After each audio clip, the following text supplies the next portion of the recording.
DeSantis has lined up this list of accomplishments in Florida. I've been talking about this for months now, that he's trying to get to the right of Trump on gun policy. He passed permitless gun carry. He passed banking protections for gun businesses and gun owners. He banned the use of merchant category codes to track gun purchases.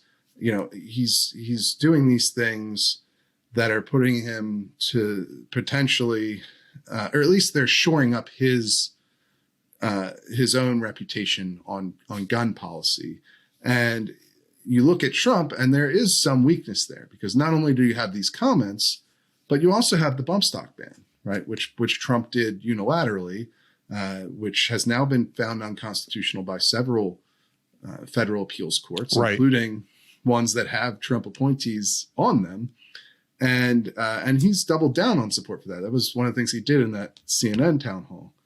But I guess, is that going to matter? Can DeSantis exploit that weakness on policy in a way that's going to, bring him much closer to Trump in the polling?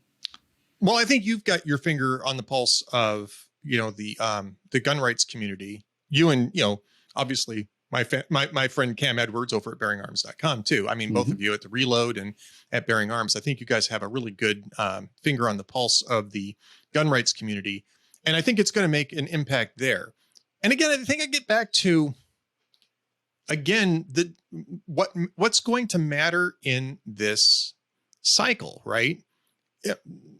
I'm not sure how many people who are supporting Trump and who are going to continue to support Trump are that concerned about the nuances of policy. I think that they're more interested in two things, and both of them are emotional appeals. One is that he's right? He fights. We hear this all the time. Well, so does DeSantis, but Trump is sort of the poster boy for he fights. And the other is the grievance of, what happened in, with Russiagate and, at least the first impeachment, and what they feel happened in the 2020 election.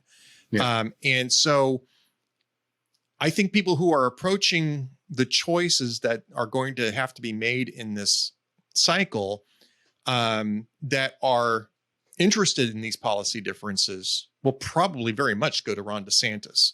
Even if they're basing this on policy, period, they're probably going to be interested in DeSantis or Chris Sununu or Tim Scott or somebody else other than Trump.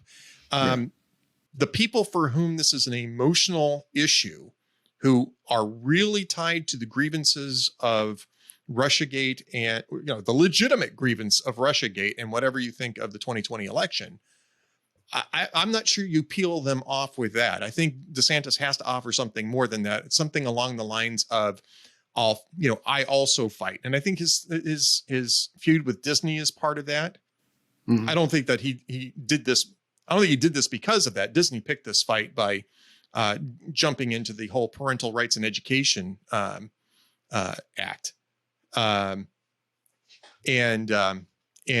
going after him over that, going after him in a very dishonest manner over that. I think that DeSantis is going to have to offer more than just policy. He's going to have to offer an emotional appeal as well. And that's going to be the trick for him, I think.